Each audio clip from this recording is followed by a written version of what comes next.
Shalom Aleichem, everybody. In Parashat Vayigash, the Torah describes the long-awaited reunion between father and son, between Yaakov and Yosef.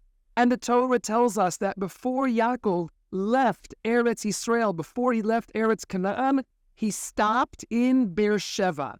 Why did he stop in Beersheba? Why is that important that he stopped in Beersheba? Why would the Torah tell us that?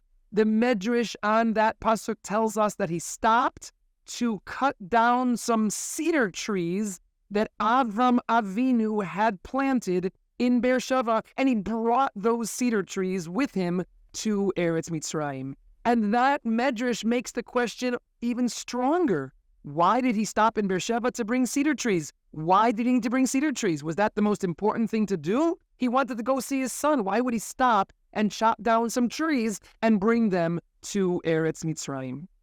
This question is asked by a number of Mefarshim, including Rav Yaakov Kamenetsky, the great Rav Yaakov Kamenetsky, who died in 1986, asks this question in his Perush to the Chumash Emes Liyaakov, and he says the following beautiful idea. Rav Yaakov says that right before Yaakov descended to Egypt, right before he went to go see his son, he was very, very nervous that his descendants would forget that they really belong in Eretz Yisrael. Yaakov knew that he was heading to Galus. He knew that they would be in Eretz Mitzrayim for many, many generations, and he was afraid that that long stay in Egypt would cause his children and his children's children, etc., to forget that they don't belong in Egypt. They belong in Eretz Yisrael. He was worried that after a few generations, his children's children's children would become so entrenched in Eretz Mitzrayim that they would forget that their real home is in Eretz Yisrael. They would forget that they were once there and will again, Emir Hashem,